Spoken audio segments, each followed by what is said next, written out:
ஆண்டவராகிய இயேசு கிறிஸ்துவின் இனிதான நாமத்தில் அரோமா டிவியின் முகாந்திரமாக இந்த சாட்சி நிகழ்ச்சியை பார்த்து கொண்டிருக்கின்ற அனைவருக்கும் வாழ்த்துக்கள் தெரிவித்துக் கொள்கிறேன். என்னுடைய பெயர் மனோஜ் பால். கேரளா மாநிலத்தில் பாலக்காடு மாவட்டத்தில் ஆண்டவருடைய ஊழியத்தை பணியாற்றி வருகிறேன். ஆண்டவருடைய பிரதான கிருபினால இதே பாலக்காடு மாவட்டத்தில் தான் நான் பிறந்து வளர்ந்தது. அப்பா இன்றைக்கு உயிரோடு இல்லை. அம்மா உண்டு. எனக்கு 3 சகோதரிகள், மூத்த ஒரு சகோதரி, எனக்கு கீழே 2 சகோதரிமார்கள். அவர்கள் எல்லாம் குடும்பமாக இன்றைக்கு இந்த கேரளாவிலேயே பல இடங்களில் ஆண்டவருடைய சாட்சியாய் வாழ்ந்து அவருடைய குடும்பத்தோடும் பிள்ளைகளோடும் சேர்ந்து வாழ்ந்து வருகிறார்கள். என்னுடைய வாழ்க்கையில சின்ன வயசில் நான் ஒரு சிஎஸ்ஐ பேக்ரவுண்டில் பிறந்து வளர்ந்தேன். அப்பா அன்னைக்கு ஒரு சாமில் ஆபரேட்டராய் பணியாற்றி வந்தார். அதே போல அம்மாவும் நானும் என் சகோதரிமார்கள் எல்லாம் மிகவும் ஒரு சந்தோஷமான அனுபவத்தில் காணப்படவில்லை. காரணம் என்றால் என்னுடைய சின்ன வயசிலிருந்து அப்பா பயங்கரமாய் குடித்து வீட்டில் என் அம்மாவை மிகவும் கொடுமைப்படுத்துகின்றதை பார்த்துதான் நாங்கள் வளர்ந்தோம். சின்ன வயசில் பெரிய பெரிய கனவுகள் இல்லை. காரணம் வாழ்க்கையில ஒரு சந்தோஷம் இல்லாத அனுபவத்துல ஒரு அப்பாவுக்கு அன்பு இருந்தாலும் நாங்கள் எதிர்பார்க்கின்ற அந்த அன்பு அவரிடத்தில் கிடைக்காமல் போனதுனால மிகவும் சங்கடமான ஒரு சோர்வான ஒரு அனுபவத்தில் தான் நானும் வளர்ந்து வந்தேன். சின்ன வயசில் இருந்து என் வாழ்க்கையில் ஒரு மாற்றம் உண்டாக வேண்டும், என் வாழ்க்கையில ஒரு சந்தோஷம் கிடைக்க வேண்டும் என்று நினைத்து அதற்காக என்ன செய்ய வேண்டும் என்றெல்லாம் நாம் சிந்தித்த நேரங்கள் இருந்தாலும் கூட அதுக்கென்று ஒரு வழி காணாமல் அந்த வீட்டிலே சங்கடங்களில் அப்பா செய்கின்ற அந்த கொடுமையில் எல்லாம் மிகவும் சங்கடப்பட்டுதான் அந்த சின்ன வயசில் காணப்பட்டது. அப்பா ஒவ்வொரு நாள்களிலும் மிகவும் கஷ்டப்படுத்துகிறதுனால அம்மாவோட வாழ்க்கையிலும் மிகவும் சங்கடமான சூழ்நிலை தான் ஏற்பட்டது. எனக்கு அதிகமாய் படிக்கிறதுக்கெல்லாம் அந்த காலத்தில் முடியவே இல்லை. அப்பா அடிக்கும் பொழுது ஓடி போய் எங்க வீட்டு பக்கத்துல இந்த தென்னல் மர தோப்பு உண்டு. அங்கே பயந்து ராத்திரியில எல்லாம் அப்பாவை பயந்து அங்கே போய் ராத்திரியில எல்லாம் இருந்து இந்த பாம்புகள் போன்ற பல ஜாதிகள் இருந்தாலும் கூட மிகவும் பயந்து அப்பாவை பயந்ததினால அவைகளை அந்த நேரத்தில் பயப்படாமல் அப்பா பின்னாடி வருமா, இன்னும் அடிக்குமா, அப்படிப்பட்ட சமயங்கள் எல்லாம் ஒவ்வொரு ராத்திரிகளிலும் அப்படிப்பட்ட நேரங்களில் சங்கடப்பட்ட அனுபவங்கள் உண்டு. ஆண்டவரத்தில் கண்ணீரோடு ஜெபிச்ச நேரங்கள் உண்டு. அந்த காலங்களில் அப்பா பணம் உண்டாக்குறதுக்காக பல பிசினஸ்கள் எல்லாம் செய்வார். அப்போ என்னை அதிலே பல காரியங்களில் பயன்படுத்திய அனுபவங்கள் உண்டு. இந்த கடை வைக்கும் பொழுது அதே போல இந்த கருவாடு விற்கிறதுக்காக அப்பா வழியில எல்லாம் கொண்டு போய் உட்கார வைக்கும். கருவாடு விற்கிறது ஒரு தப்பான காரியம் இல்லை. ஆனாலும் எங்களை பொறுத்த வரைக்கும் இந்த கருவாடு விற்கிறது எங்களுடைய தொழில் அல்லாததுனால நான் படிக்கிற ஸ்கூலில் உள்ள என்னுடைய கூட படிக்கின்ற சகோதரங்கள் பார்த்து என்னை பரிகாசம் பண்ணுவாங்களா என்ற ஒரு ஒரு ஒரு சந்தேகம் எனக்கு இருந்ததுனால நான் அது மிகவும் சந்தோஷமாக செய்யவே இல்லை. காரணம் என்றால் இந்த பஸ் ஸ்டாப் பக்கத்துல என்னை கொண்டு போய் உட்கார வச்சு அந்த கருவாடு விதவிதமான கருவாடு எல்லாம் எனக்கு முன்னாடி ஒரு பேப்பரில் போட்டு வைத்து ஒரு விளக்கு பத்த வச்சு அந்த அந்த நேரத்தில் அப்பா சாயங்கால வேளையில கிளம்புவாங்க. அவர் போகிறத வேற ஒண்ணுக்கெல்லாம் குடிச்சு 1-2 மணி நேரம் பொறுத்து அவர் வருவாங்க. அதுக்குள்ள நானு முடிஞ்ச அளவுக்கு அந்த கருவாடு எல்லாம் விற்க வேண்டும். அது கிடைக்கிற பைசா வாங்கி அப்பா வருகிற வேலையில மறுபடியும் இந்த கருவாடு எல்லாம் எடுத்து 1-2 கிலோமீட்டர் 2-3 கிலோமீட்டர் தூரத்துல நடக்க வேண்டிய ஒரு சூழ்நிலை தான் அன்றைக்கு இருந்தது. இப்படி பலவிதமான காரியங்கள் எல்லாம் அப்பா செய்வாங்க. ஆனாலும் அப்பா குடிக்கிற சுபாவம் இருந்ததுனால மாத்திரமல்ல இந்த பீடி குடிக்கிற சுபாவம் இருந்ததுனால என்னோட சின்ன வயசுல எல்லாம் அப்பா கொண்டு வந்து விற்கிறதான அந்த சிகரெட் பீடி அதுல இருந்து நானே அவர் பார்க்காமல் எடுத்து அதெல்லாம் பீடி குடிச்சு பார்த்தது உண்டு. அதே போல குடிக்கிறதுக்காக அப்பா கொண்டு வந்து வைக்கும்போது அதிலிருந்து எடுத்த டேஸ்ட் பார்த்திருக்கேன். இப்படிப்பட்ட காரியங்கள் எல்லாம் என் வாழ்க்கையிலும் சின்ன வயசுல இருந்தும் சின்ன வயசுல அப்பா தெரியாமல் நான் செய்தேன்.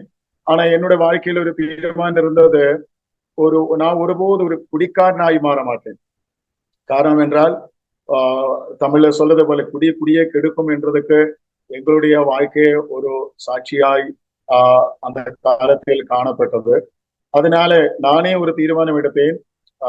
ஒருபோதும் நான் ஒரு குடிக்காரனாய் மாற மாட்டேன் என்ற ஒரு தீர்மானம் எனக்கு உள்ளத்தில் இருந்தது. ஆனாலும் வீட்டில் ஒரு சந்தோஷம் சமாதானம் கிடைக்காததுனால நான் எப்படியாவது வீட்டில தப்பிக்க வேண்டும்ன்ற ஒரு எண்ணம் எனக்கு இருந்தது. அந்த நாட்களில வாழ்க்கையிலே அப்பாவுக்கு இப்படிப்பட்ட சுபாவங்கள் இருந்ததினால பண வருமானங்கள் எல்லாம் வீட்டில் மிகவும் கம்மியா இருந்ததினால நாங்களும் விசேஷிச்சு நானும் சின்ன வயசுல இருந்தே பல வேலைக்காக கடந்து போகிறது உண்டு.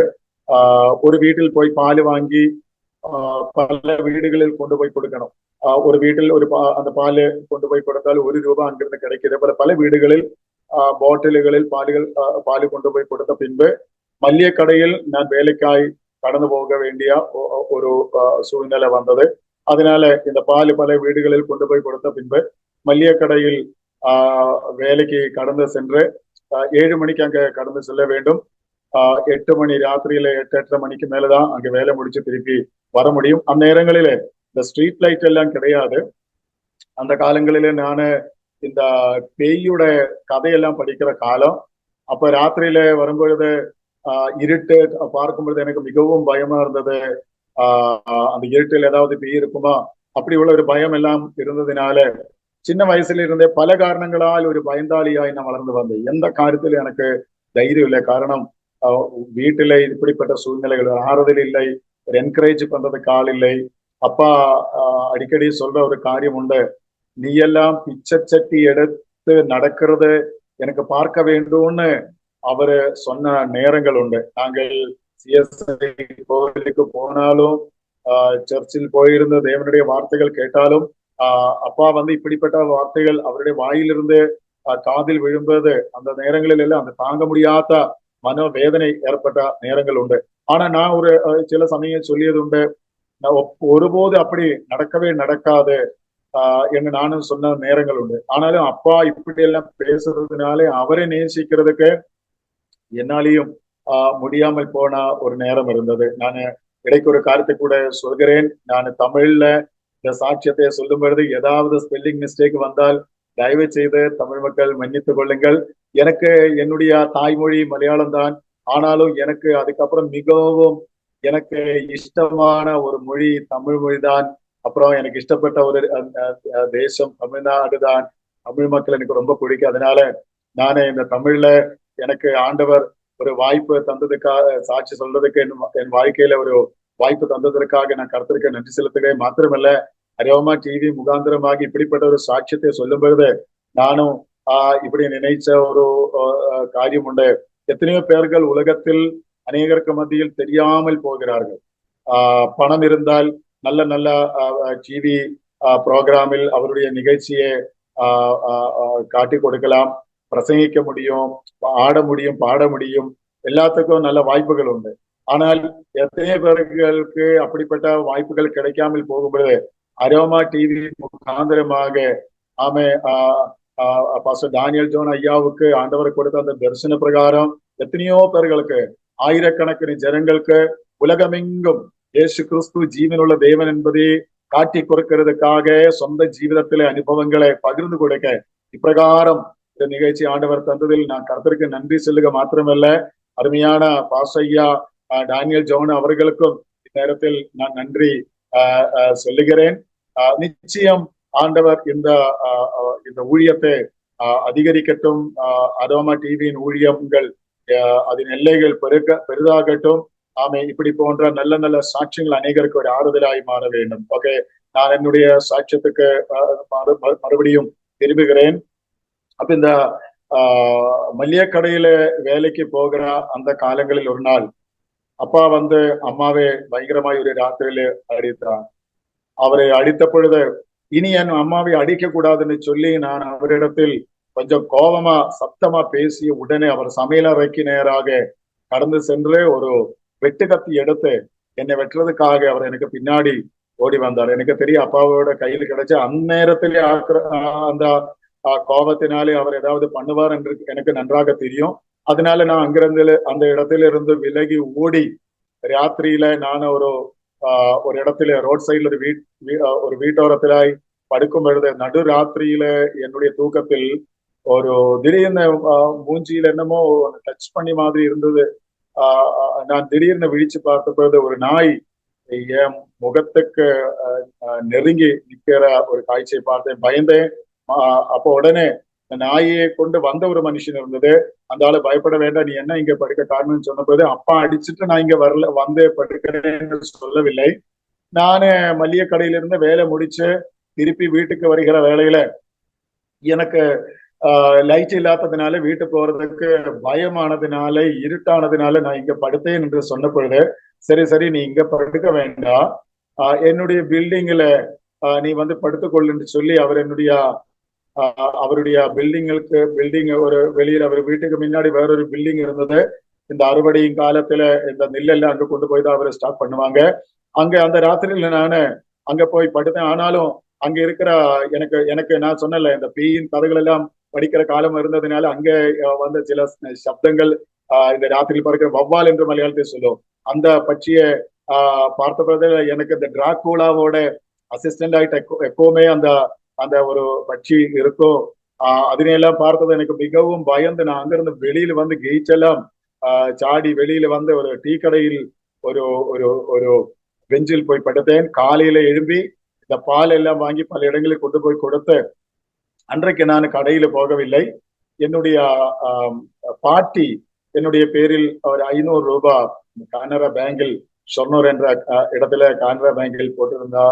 அப்ப அந்த எங்களுடைய சர்ச்சில ஃபாதருடைய மனைவிதான் அங்க ஒரு ஸ்டாஃப் ஆகி பணியாற்றி வந்தா. அதனால நாங்க கடந்து போய் எனக்கு கொஞ்சம் பைசா வேணும் அப்படி சொல்லி ஒரு 200 ரூபாய் அங்கிருந்த பேங்க்ல இருந்து வாங்கி காலையில ஒரு 10 மணிக்கு மேல சென்னையிലേക്ക് போகின்ற ஒரு ட்ரெயினில் நான் கடந்து பிரயாணம் செய்தேன். ஆனா அதுக்கு முன்னாடி என்னுடைய ஒரு நண்பன் சென்னையில பணியாற்றி வந்தார்கள். அவருடைய வீட்டுக்கு கடந்து சென்று அவருடைய அட்ரஸ் நான் வாங்கியிருந்தேன். அந்த அட்ரஸின் அந்த தைரியத்தில் நான் அந்த சென்னைக்கு பிரயாணம் செய்தேன். அந்த பிரயாணம் செய்கிற வேளையில மலையாளிஸ் ஆன சில ஆளுகள் எல்லாம் என்கிட்ட கேட்டார்கள், இந்த ட்ரெயின் ராத்திரியில தான் அங்க போய் சேரும், உனக்கு தமிழ் பாஷை கொஞ்சம் கூட தெரியாது, இங்கிலீஷ தெரியாது, மலையாளம் மாத்திரம் வச்சு நீ இந்த அட்ரஸ் வச்சு இது எங்க இருக்குது உனக்கு தெரியுமா, நீ அங்க போய் யாராவது ஒண்ணு ஏதாவது உபதிரவிக்கும், நீ சின்ன பையன், வாலிப வயசு, எனக்கு ஒரு 16-17 வயசு தான் அப்ப இருக்கும். அப்பிரகாரம் அவருடைய ரூமுக்கு கடந்து சென்றேன். காலையில எழும்பி அவர் என்னை 1008 என்ற இடத்துக்கு போகிற பஸ்ஸில் என்னை ஏற்றி விட்டேன். அந்த 1008 போகிற பஸ்ஸில் இறங்கி எனக்கு கிரீன்வேஸ் ரோடில் தான் போகணும். அங்க அப்போலோ ஹாஸ்பிட்டல் பக்கத்துல தான் அன்றைக்கு சிடிசி கார்போரேட் சொல்லி அமெரிக்கன் கொலாபரேஷன் கம்பெனி, அங்கதான் எனக்கு போக வேண்டும். ஆனா அட்ரஸ் எனக்கு தெரியல, தமிழ் எனக்கு இப்பவே கொஞ்சம் கஷ்டமா இருக்குது, அப்போ உங்களுக்கு தெரியுமல்ல, அப்ப எனக்கு சுத்தமா தெரியல. அப்போ இந்த அட்ரஸ் வச்சு நான் பல இடத்தில் அந்த பஸ் இறங்கி சிலவரிட கேட்கும் பொழுது அவர் ஒரு இடத்தை சொல்லி தருவாரு, அங்க போகும்போது அது கரெக்டா இருக்காது, இன்னொரு இடத்தை சொல்லி தருவாரு, அதுவும் சரியா இருக்காது. கடைசியில் எப்படியோ கஷ்டப்பட்டு நான் வந்து அந்த ஆபீஸை கண்டுபிடித்தேன். அந்த ஆபீஸில் கடந்து சென்ற பொழுது அந்த ரிசப்ஷனிஸ்ட் என்னிடத்தில் ஆர் யூ கமிங் ஃப்ரம் அப்படி கேட்ட பொழுது நான் ஜோய் என்று சொன்னேன். காரணம் ஆர் யூ கமிங் ஃப்ரம் கேட்ட பொழுது அதோட அர்த்தம் எனக்கு அன்னைக்கு தெரியல. ஜோய் என்றது என்னுடைய நண்பன், அவருடைய பேரு தான் எனக்கு தெரியும். அதனால அவர் அப்படி கேட்ட பொழுது ஜோய் என்று நான் சொன்னேன். வாட் யூ வாண்ட்னு கேட்ட பொழுது அதுக்கு நான் ஜோய்னு சொன்னேன். அப்ப அவருக்கு புரிந்தது, இவர் ஜோயை தேடி வந்திருக்கிறார் என்று தெரிந்த உடனே அவர் ஜோய் என்று, நான் ஜோயேட்டா என்று கூப்பிட்டு அவரை கூப்பிட்டார். அப்படி அவரை பார்த்து என்னுடைய விஷயத்தை எல்லாம் சொல்லி, அன்றைக்கு எம்டிஏ டானியல் சிட்டியாகம் என்று சொல்லுவாங்க, அவர் இன்றைக்கு உயிரோடு இல்லை. அவர் அன்றைக்கு எனக்கு நல்ல புத்தியை சொல்லி கொடுத்தார். அப்பா அடிச்ச உடனே நீ ஓடி வந்தாயா, சரி இப்போதைக்கு உனக்கு வேலை தரதுக்கு ஒரு சான்ஸ் இல்லை, ஆனால் கட்டாயம் உனக்கு ஒரு சான்ஸ் நான் கொடுக்கிறேன், இப்ப நீ திருப்பி வீட்டுக்கு போக வேண்டும் சொல்லி எனக்கு வண்டி கூலி தந்து அவர் என்னை திருப்பி என் வீட்டுக்கு அனுப்பி வைத்தார். அப்பிரகாரம் நான் திருப்பி வீட்டுக்கு வந்த போது அப்பா வந்து பல இடங்களில் எல்லாம் தேடி என்னை பார்க்காமல் கொஞ்சம் சங்கடத்தில் தான் இருந்தது. ஆனால் நான் திருப்பி வந்ததுனால என்ன ஒன்றும் அவர் பண்ணவில்லை. இப்படி எல்லாம் கொஞ்ச நாள் போனாலும் மறுபடியும் எப்பவுமே பிரச்சனைகள் தான் இருந்தது. அந்நாட்களிலൊക്കെ அந்நாட்களில் அப்பா வந்து இப்படி குடிப்பழக்கங்கள் இருந்தால் கூட எல்லா வருஷமும் அங்கே ஒரு கிளப் இருந்தது. அந்த கிளப்பின் சார்பாக எல்லா வருஷம் நாடகம் பாலேன்னு சொல்கிறது போல எல்லா வருஷம் சூப்பர் நாடகம் இல்லாட்டி பாலே எல்லா வருஷம் அவர் தயார் பண்ணி ஜனங்களுக்கு மத்தியில் அப்பிரகாரம் ஒரு ப்ரோக்ராம் செய்கிறது உண்டு. கேரளாவிலே CL ஜோஸ் என்கின்ற ஒருவர் எழுதிய ஒரு நாடகம் 7 ராத்திரிகள் அப்படிப்பட்ட ஒரு நாடகம் அந்த வருஷத்தில் அந்த ப்ரோக்ராம் அந்த நிகழ்ச்சி நடத்துறதுக்காக அவர்கள் ஆயத்தமாகும்போது எனக்கும் அதில் ஒரு சான்ஸ் கிடைத்தது. இந்த பிச்சைக்காருடைய தெருவில் அலைந்து நடக்கின்ற பிச்சை எடுக்கின்ற மனிதர்களுடைய ஒரு அருமையான ஸ்டோரி, அவர்கள வேதனைகள், சங்கடங்கள், அப்படிப்பட்ட காரியங்கள் உள்படுத்தியுள்ள ஒரு நாடகம். அதில் இந்த எச்சில் எல்லாம் பெருகி தின்கின்ற பசியை தாங்க முடியாமல் யாரெல்லாம சாப்பிட்டு மிச்சம் வைக்கிறதை எடுத்து சாப்பிடுகின்ற ஒரு ஒரு சின்ன பையனாக எனக்கு ஒரு ரோல் அதில் கொடுத்தது. ஆனால் அந்த நாடகத்தில் நடித்ததினாலே எனக்கு மெடல் கிடைத்தது. அன்றைக்கு பிரசித்த அந்த காலங்களில் பிரசித்தி பெற்ற வில்லியம் ஜேம்ஸ் என்கின்ற ஒரு வயலினிஸ்ட் தான் அன்றைக்கு அந்த பேக்ரவுண்ட் பின்னணி கொடுத்தது. அந்த நாடகம் மிகவும் சூப்பர் நாடகமா இருந்தது. ஆனால் அது நாடகத்தில் நான் அப்படி அபிநயிச்சு ஆக்ட் பண்ண காரியத்தை நான் சொல்றதுக்கு ஒரு காரணம் உண்டு. அந்நாள்களிலே இப்படிப்பட்ட காரியங்கள் எல்லாம் செய்யும். இந்த கோயில்களில் இந்து சகோதரங்களுடைய கோயில்களில் திருவிழா வரும்பொழுது டான்ஸ் ஆடுறதுக்கும் அதே போல நாடகத்தில் நடிக்கிறதுக்கெல்லாம் அந்த காலங்களில போன நேரங்கள் உண்டு. அப்ப எல்லாம் சினிமா ஸ்டார்கள் என் மனசில் ஒரு பெரிய இடம் பெற்றுக்கொண்ட நேரம். விசேஷ், மம்முட்டி, கமலஹாசன் இவரெல்லாம் எனக்கு மிகவும் அருமையான நாயகர்கள். மம்முட்டியை போல ஆகணுன்ற ஒரு பெரிய வாஞ்சி, அதே போல கமலை போல ஆடும். அவருடைய தமிழ் பாட்டு போட்டுதான் அந்த கோயில் எல்லாம் டான்ஸ் ப்ரோக்ராம் எல்லாம் பண்ணுவேன். அப்படியெல்லாம் இருந்த காலத்தில் எனக்கு சினிமாவில் எப்படியாவது நடிக்கணும்ன்ற ஒரு பலத்தான ஒரு வாஞ்சியும் என் உள்ளத்தில் இருந்தது. மாத்திரமல்ல அந்த காலங்களில் எல்லாம் சொப்பனம் பார்க்க தான் முடியும். காரணம் ஒரு சைக்கிள் கூட அந்த காலத்தில் சொப்பனம் பார்க்கறது கூட தகுதி இல்லாத ஒரு காலம், மிகவும் கஷ்டமான காலம். இன்னும் ஓப்பனா சொன்ன போனால் பணக்காரருடைய பிள்ளைகள் போட்டா ட்ரெஸ், கிழிந்த ட்ரெஸ் கூட போட்டு நடந்த காலங்கள் உண்டு. அப்படியெல்லாம் மிகவும் கஷ்டப்பட்ட ஒரு காலத்துல ஒரு சைக்கிள் கூட கனவு பார்க்க முடியாது. அப்படி இருக்கிற எனக்கு எப்படி சினிமாவில் நடிக்க சான்ஸ் கிடைக்கும்? ஆனாலும் இந்த சொப்பனம் பார்க்கறதுக்கு பைசா கொடுக்க வேண்டாம்ல, அதனால தாராளமா சொப்பனம் பார்க்கும், கனவு பார்க்கும். நான் சைக்கிள் எல்லாம் ஏறி இப்படி இடவழிகளிலூടെ நிலாவட்டத்தில் ராத்திரியில சைக்கிள் ஓட்டுறதெல்லாம் நான் கனவு பார்த்த காலங்கள் உண்டு. அப்பா அடிக்கும் பொழுது ஓடி அந்த தென்னல் தோட்டத்தில் போய் ஒரு பாறைமேல் படுத்து ஆகாயத்தை பார்த்து நட்சத்திரங்களை பார்த்து நான் சங்கடப்பட்ட நேரங்கள் உண்டு. ஜீவனில்லாத நட்சத்திரங்களா இருந்தாலும் கூட எவ்வளவு அழகான பிரகாசத்தை கொடுக்கிற நட்சத்திரமாய் காணப்படுகிறாயே, எனக்கு உயிர் இருந்தோ ஒரு பிரகாசம் இல்லாத வாழ்க்கை என்று சொல்லி அந்த காலங்களில் எல்லாம் மிகவும் சங்கடப்பட்ட நேரங்கள் உண்டு. ஒரு நல்ல ஆகாரத்தை சாப்பிடுறதுக்கு வாஞ்சியாய் எதிர்பார்த்த காலங்களோட வீட்டில் சாப்பாடு இல்லைன்னு அல்ல, ஆனாலும் அம்மா சில நேரங்களில் விருப்பப்படுகிற ட்ரெஸ், விருப்பப்படுகிற ஆகாரம், விருப்பப்படுகிற அன்பு, விருப்பப்படுகிற ஆதரவு, அங்கீகாரம் இதெல்லாம் கிடைக்காமல் போகும் பொழுது ஒரு மனுஷன் என்ற நிலைமையிலே, விசேஷ ஒரு சின்ன பையன், ஒரு தம்பி என்ற நிலைமையில மிகவும் மனசெல்லாம் உடைந்த நேரங்கள் உண்டு. இப்பிரகாரம் இருந்த காலத்தில் மறுபடியும் நான் பல வேலைக்கெல்லாம் வண்டியில் கிளீனராய் போன நேரம் உண்டு. கிட்டத்தட்ட 17 வேலைகள் சினிமா ஃபீல்டுல எல்லாம் அப்புறம் நான் போனேன்னு நான் சொல்றேன். கிட்டத்தட்ட 17 விதமான வேலைகள் நான் பண்ணியிருக்கேன். இதுக்கிடையில என்ன மறுபடியும் சென்னைக்கு அதே கம்பெனியில அந்த MD என்னுடைய நபர் மூலமாக, ஸ்நேகிதன் மூலமாக அழைத்து எனக்கு ஆபீஸ் பாயாக வேலை கொடுத்தேன். எனக்கு அங்க மிகவும் நல்ல ஒரு வளரக்கூடிய வசதி இருந்தது. இங்கிலீஷ் நல்லா கற்றுக்கொள்ளலாம். அங்க இருக்கிற பின்ன பல காரியங்கள் எனக்கு நன்றாக கற்றுக்கொண்டு நன்றாக வளரக்கூடியதான சூழ்நிலைகள் இருந்தாலும் கூட என்னுடைய நோக்கம் அந்த நேரத்துல எனக்கு ஃப்ரீடம் கிடைச்சது இல்லை.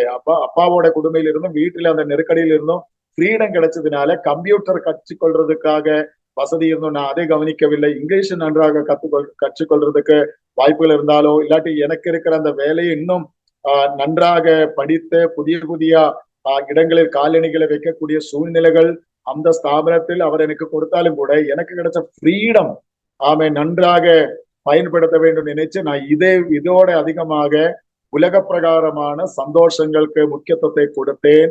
அதாவது சிகரெட் குடிக்க, பான்பராக, சினிமா இதுக்கெல்லாம் முக்கியத்துவத்தை கொடுத்து நான் அந்நாளுகளில முன்னோட்டு போயிருந்தேன்.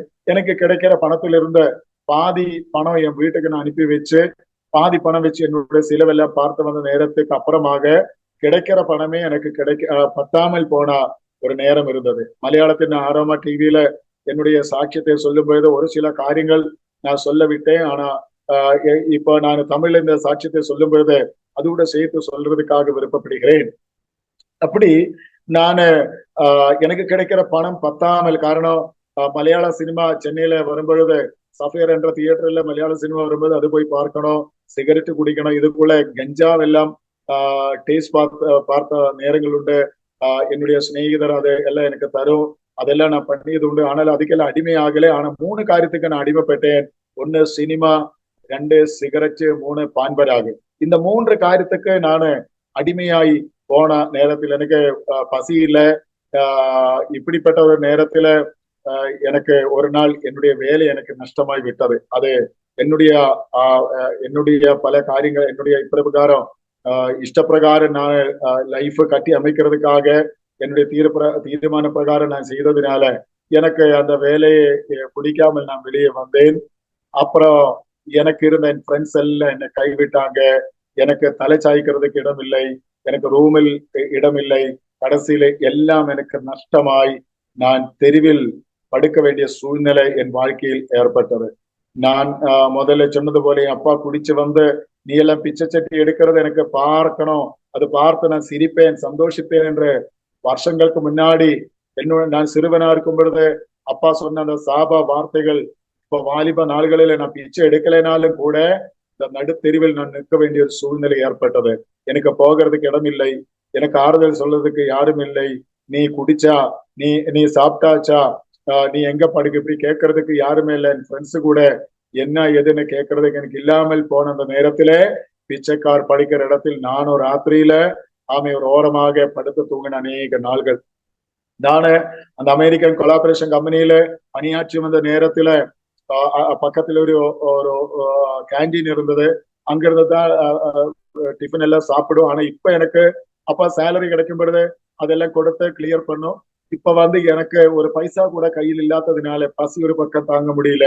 அதே கேண்டீனில் கடந்து போய் நான் இப்படி கேட்டேன், உங்களுக்கு நானு இந்த வெங்காயம் எல்லாம் கட் பண்ணி கொடுக்கிறேன், எனக்கு டிஃபன் தருவீங்களா அப்படி கேட்டு அவர் எனக்கு அதுக்கு சம்மதம் கொடுத்ததுனால நான் இதை கட் பண்ணி கொடுத்து அங்கிருந்து புசிச்ச நேரங்கள் உண்டு.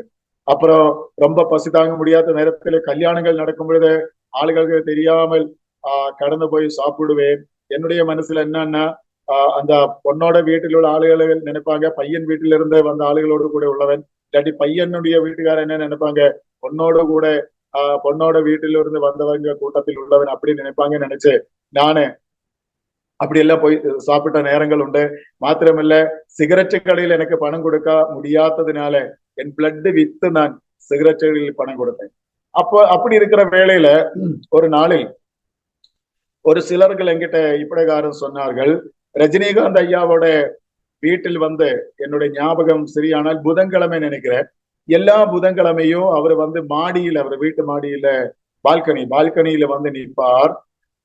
அவரிடத்தில் போய் சங்கடத்தை சொன்னா நிச்சயம் அவர் ஏதாவது உதவுவார் என்று ஒரு வார்த்தை என் காதில் விழுந்த உடனே, ஒரு பக்கம் சினிமா பைத்திய உள்ளத்தில் இருக்குது, மறுபக்கம் ஏதாவது உதவி. அப்ப நான் உடனே இதை கேட்ட உடனே அங்க போனேன். என்னுடைய நினைவு என்ன கேட்டா யாரும் இருக்காது. ஆனா அங்க போனா நூற்றுக்கணக்கான ஜனங்கள் அவரை பார்த்து பேசுறதுக்காக அங்க வந்திருந்தார்கள். மாத்திரமில்ல அங்க மலையாளி டீ விற்கிறாங்க, சைக்கிள்ல டீ விற்கிறாங்க. மலையாளி எல்லா இடத்துலயும் உண்டு. நான் இந்த காட்சியெல்லாம் பார்த்த உடனே ஐயோ ரஜினிகாந்த் இடத்துல எல்லாம் எனக்கு சங்கடத்தை சொல்றதுக்கு முடியாதுன்னு சொல்லி எவ்வளவு நேரம் வெயிட் பண்ணணும், இனி எத்தனை பேருடைய சங்கடத்தை அவரு கேட்கணும், அப்ப நானு வேண்டாம் நினைச்சேன், அந்த இடத்துல இருந்து வந்தேன். அதாவது பைபிள்ல ஒரு வார்த்தை உண்டு, என்ன தெரியுமா? மனுஷனை நம்புகிறதோட பார்க்கிலும் கர்த்தரை நம்புகிறது நலம். ஸ்தோத்திரம். அதே, பிரபுக்களை நம்புகிறதோட பார்க்கிலும் ஆண்டவரை நம்புகிறது நலம். அப்போ நம்முடைய வாழ்க்கையில கஷ்டங்களும் வேதனைகளும் வரும்பொழுது இயேசு கிறிஸ்துவை அன்றைக்கு நான் நினைச்சு பார்க்கவில்லை. நான் நினைச்சாலும் கூட அவரை குற்றம் சொல்றதுக்காக தான் ஏன் எனக்கு இப்படி ஏற்பட்டது. அதாவது ஒரு நாள் ராத்திரியில நான் தெருவில படுக்கும் பொழுதே மழை பெஞ்சது எனக்கு தெரியல. பசி தாங்க முடியாததுனால நான் அன்றைக்கு ராத்திரில எப்படியோ பயங்கரமா மயக்கத்தை தூங்கி விட்டேன். திடீர்னு நான் வீழ்த்தி பார்த்தால் அப்படியே நனைஞ்சிருக்குது என் பேகு. நான் எல்லாம் நனைஞ்ச போது நனைஞ்சதுனால அங்கிருந்து எழும்பி ஒரு பெரிய பெட்டி கடை இருந்தது, அந்த பெட்டி கடை பக்கத்தில் போய் இருந்து நான் மிகவும் அழுதேன். அதுக்கு கீழே அப்படியே நுழைந்து உள்ள அடியில போய் உட்கார்ந்து அழுது கொண்டு, ஆண்டவரே, ஜீவனுள்ள தேவனை நான் சேவிக்கிறேன். இன்றைக்கு இருக்கிறவள் எனக்கு அன்னைக்கு தெரியல, ஆனால ஏசப்பா உண்மை நான் சேவிக்கிறேன். அப்பா இருக்கிற, அம்மா இருக்கிற 3 சகோதரிமார்கள் இருந்து ஒரு அநாதியை போல நான் இந்த தெருவில் வந்து சேர்றதுக்கு நான் என்ன பாவத்தை செய்தேன் என்று நான் அவரிடத்தில் கேட்டேன். ஆனா என் பாவத்தை உணரல. நான் கெஞ்சா போட்டதோ, நான் பாவங்கள் செய்தல நான் அவரிடத்தை அறிக்கிடவே இல்லை. நான் சுயம் நீதீகரிச்சு சுயநலவாதியாய் நான் ஆண்டவரிடத்தில் அப்படியெல்லாம் கேள்வி கேட்கிற ஒரு காலம். கடைசியில நான் எனக்கு தற்கொலை பண்றதுக்கு பயம். காரணம் என்னன்னா, இந்த சர்ச்சில் போறதுனால ஆண்டவர் தந்தா ஜீவனை நம்ம நஷ்டப்படுத்தக்கூடாது, அப்படி செய்தால் நரகத்துக்கு தான் போகுன்றா ஒரு பயம் உள்ளத்தில் இருந்ததுனால அதுக்கும் எனக்கு தைரியம் இல்லை. ஆனாலும் பிளேட் எடுத்து என் கையெல்லாம் நான் கிழிப்பேன், என்னையே வேதனைப்படுத்துறதுக்காக. ஆனா அந்த காலத்துல கருத்த சரடு, கையில செயின், ஒரு மீசை, இப்படி எல்லாம் ஒரு ரவுடி மாதிரி தான் நான் அந்த காலத்தில் வாழ்ந்து வந்தது. இப்பிரகாரம் இருக்கிற நேரத்துல நான் சினிமா ஃபீல்டில் எனக்கு சான்ஸ் கிடைச்ச 2 தடவை எனக்கு சினிமாவில் நடிக்கிறதுக்காக சான்ஸ் கிடைச்சாலும் கூட அது ஆண்டவருடைய சித்தம் அல்லாததுனால ஒரு சில காரணங்களால் எனக்கு அதில் தடை ஏற்பட்டது. சத்யராஜ் கௌதமி அவருடைய ஒரு சினிமையில் ஒரு சான்ஸ் கிடைச்சது. அப்புறம் இன்னொரு சினிமாவில் அது வேறொரு ஆள் முகாந்திரமாக எனக்கு ரெக்கமெண்ட் பண்ணி நான் சினிமா ஃபீல்டில் கொஞ்ச நாள் ஆபீஸ்ல எல்லாம் ஒர்க் பண்ணியிருந்தேன்.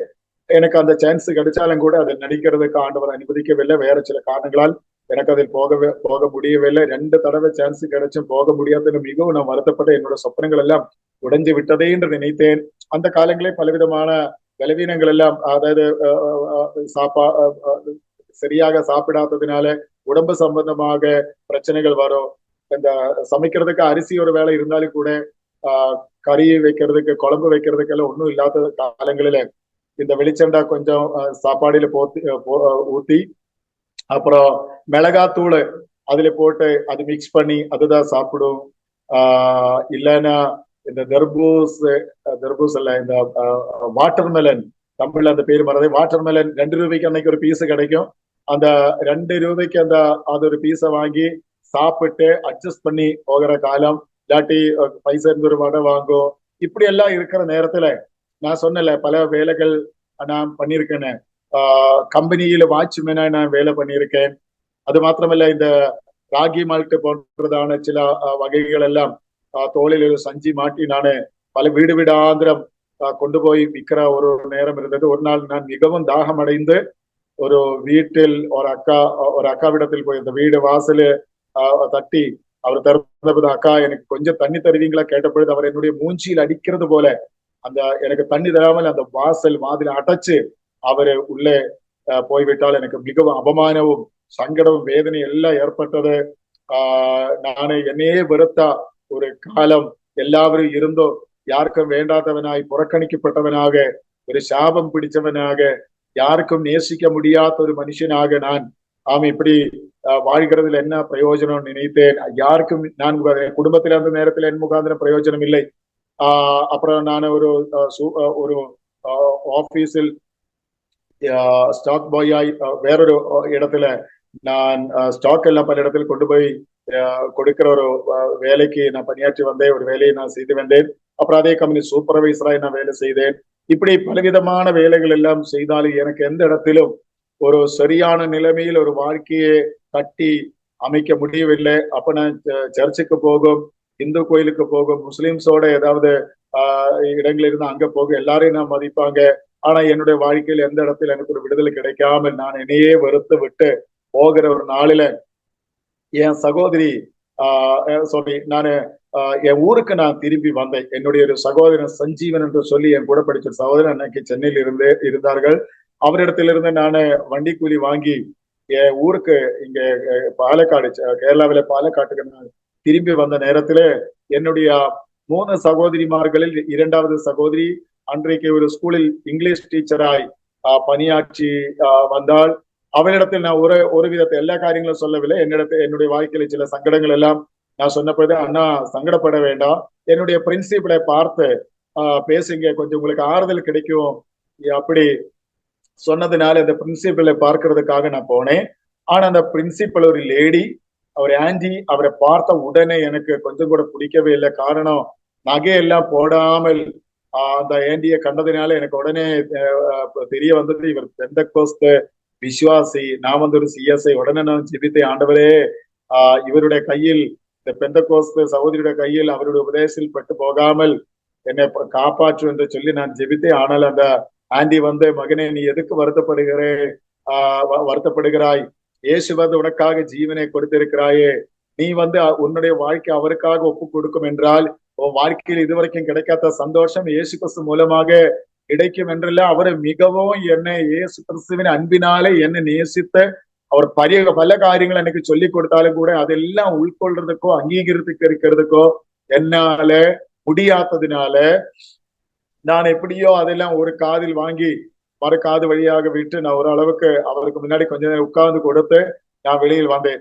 வந்து ஒரு சிகரெட் எல்லாம் குடிச்சு ரிலாக்ஸ் பண்ணி நான் இருக்கிற வேலையில இன்னொரு வாத்தியாரு, மார்டின் மார்ச் சொல்லுவாங்க, அந்த வாத்தியாரு வந்து என்ன இன்னைக்கு சாயங்காலம் ஒரு மீட்டிங் உண்டு, அதுக்கு நீ கட்டாயம் வர வேண்டும் என்று சொல்லி அவர் கட்டாயப்படுது. எனக்கு இஷ்டம் இல்லை, ஆனா அவர் பெரியவர் ஆனதுனால வயசை மதிக்கணுமே அப்படி சொல்லிட்டு, வாத்தியாராய் காணப்பட்டதுனால அவரை மதிக்கணுமே சொல்லி நான் அவரோடு கூட நான் கடந்து சென்றேன்.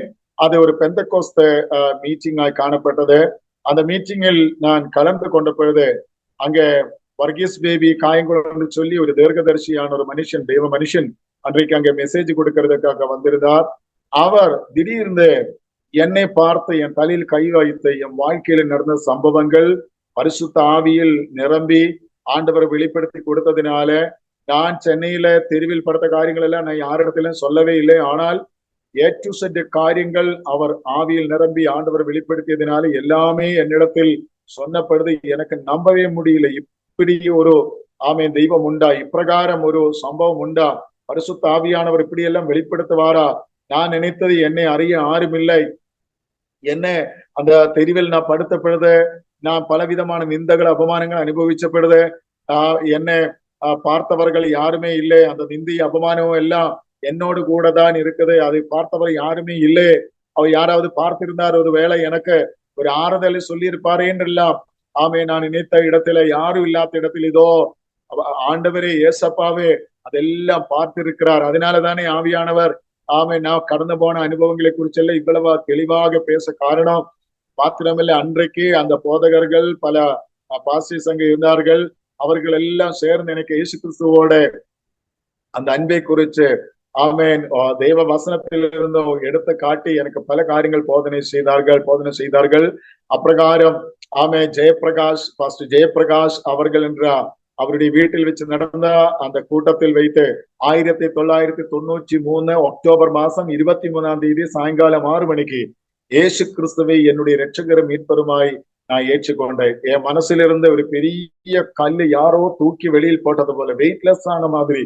நான் அது வரைக்கும் கஞ்சா வடிச்சு, சினிமா பார்த்து, சிகரெட்டு குடிச்சு, பான்பராக போட்டு பல காரியங்கள் செய்து என் வாழ்க்கையில கிடைக்காத ஒரு பயங்கரமான சமாதான சந்தோஷம் என் வாழ்க்கையில் அன்றைக்கு கிடைக்க ஆண்டவர் கிருபை செய்தார்.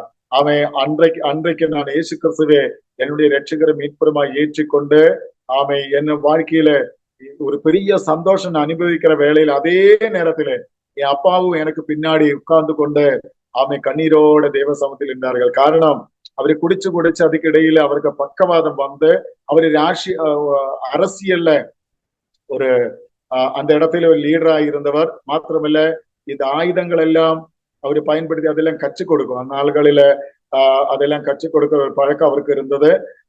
அதனாலே எங்களுக்கு அவரை மிகவும் பயம், ஏதாவது அவரு உபதிரவிக்கும் போது கொடுமையாக அவர் ஏதாவது பண்ணுவாங்களோ அப்படியெல்லாம் பயம் இருக்க காரணம் இதுதான். அவர் ஆயுதங்கள் எல்லாம் பயன்படுத்துவாங்க, அது கையில வச்சுதான் நடப்பாங்க. கடைசியில பக்கவாதம் வந்த பொழுது எல்லாரும் அரசியல்வாதிகள் எல்லாரும் அவரை கைவிட்டார்கள். அவரும் கர்த்தருக்காக தன்னுடைய வாழ்க்கையை ஒப்பு கொடுத்தார். ஆனாலும் என் அம்மாவும் 3 சகோதரிமார்களும் இந்த விசுவாசத்தில் கடந்து வரவில்லை. ஆனால் ஆண்டவருடைய நேரத்தில் அவர்கள் எல்லாம் விசுவாசத்தில் கடந்து வந்தார். நான் என்னுடைய சின்ன வயசில் பல அனுபவங்கள் சொல்ற கூட்டத்துல என்னுடைய ஒரு நண்பன் ஷாஜன் என்று சொல்லி ஒரு நண்பர் இருந்தது.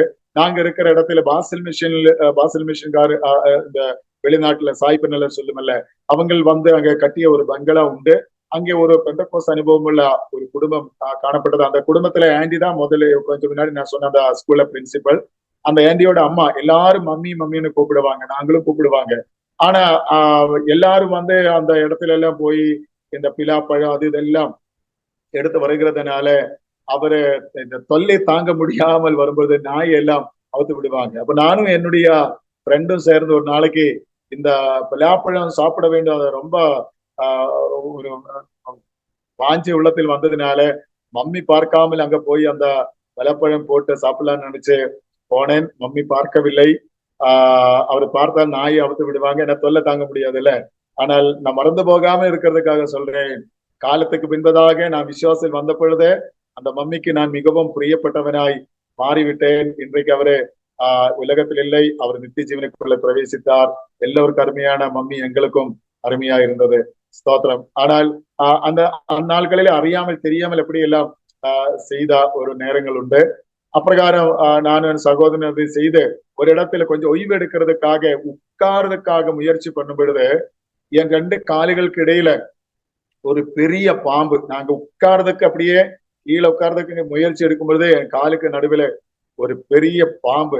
இன்றைக்கு அதோட அந்த கலர்ல ஞாபகத்தில் வரும்போது ஒரு நடுக்கம் ஏற்படும். ஒரு சார கலர் மாதிரி பயங்கரமான பாம்பு. திடீர்னு இவனை தொடக்கூடாதுன்னு யாரோ கட்டளை கொடுத்தது போல எனக்கு அங்கிருந்து தப்பிக்க ஆண்டவர் கிருபை செய்தார். நான் பயந்து அங்கிருந்து ஓடும் பொழுது என்ன காரியம்னு தெரியாமல், என்ன நடக்குன்னு தெரியாமல் என் ஃப்ரெண்டும் எனக்கு பின்னாடி, நான் சொன்னல பெய்க்காத நான் மாத்திரம் இல்லை அவனும் படிக்கிறவன் தான். அப்ப நான் வந்து இது அந்த இடத்துல ஒரு ஃபாரஸ்ட் மாதிரி காடு மாதிரி இருக்கும்.